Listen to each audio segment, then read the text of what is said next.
Good morning. This is Pastor Doug, and this is your daily devotion.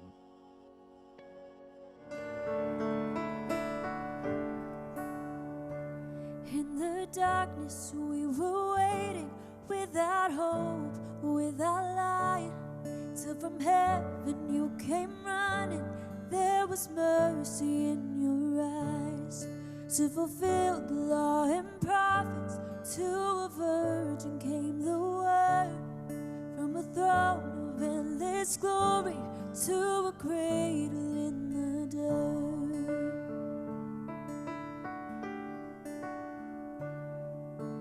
Praise the Father, praise the Son, praise the Spirit, three in one.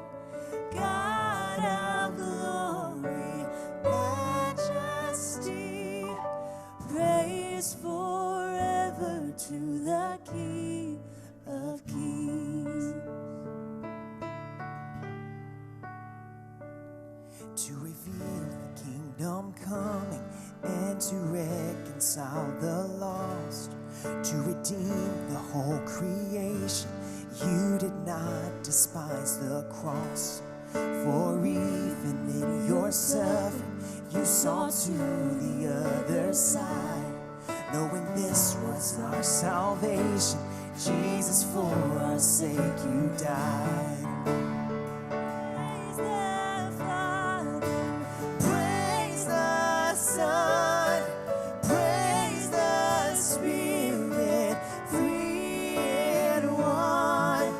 God of glory, majesty, praise forever to the King of Kings. In the morning that you rose, all of heaven held its breath, till the storm was moved for good, for the Lamb had conquered death. And the dead rose from their tombs, and the angels stood in awe, for the souls of all who come to the Father are restored. And the church of Christ was born, then the Spirit lit the flame. Now this gospel truth of old shall not kneel, shall not fade. Oh, by His blood and in His name, in His freedom I am free. For the love of Jesus Christ, who is resurrected me.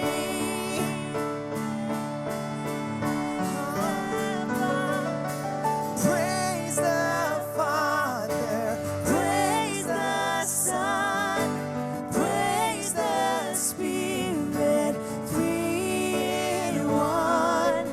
God of glory, majesty, praise forever to the King of Kings. Praise forever to the King of Kings.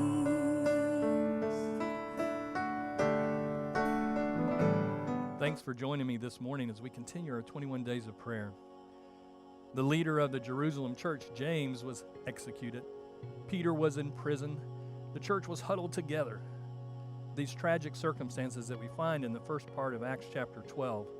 What is the response of the believers in these overwhelming moments? Earnest prayer. I'm partial to the word earnest, maybe because it's my first name, but please still call me Doug. I asked my mom, why is my name Ernest Douglas? She said she named me Ernest because that's the kind of faith they wanted me to have. Douglas after General Douglas MacArthur. So an earnest prayer is not a half-hearted prayer, but a fervent prayer. That means you are intent on crying out to God and hearing from Him. I overheard my parents being asked by someone, what did you do in your parenting so that your daughters and son turned out so well and are living their lives for Christ? My parents' simple answer, prayer. They didn't focus on the outcome. They focused on God and His power to work in our lives. What amazes me about this prayer in Acts chapter 12 is that they, like many of us, didn't fully believe that God would give them what they were asking for. What encourages me is knowing that I need to be obedient to pray and not to try to drum up more faith before I do. Be honest with God. Take your doubts and fears directly to Him, because they went straight to God in prayer for Peter. What was interesting, when Peter was miraculously released and stood knocking at their door trying to get in, the very ones who had been praying told the one who answered the door, Rhoda, that she was crazy, thinking Peter had been released. Have you ever been surprised when God actually answers your prayer? Don't worry. Join the club. Our faith and trust in God is expressed in prayer. We pray to know Him in His presence and power and know that the outcomes are in His hands.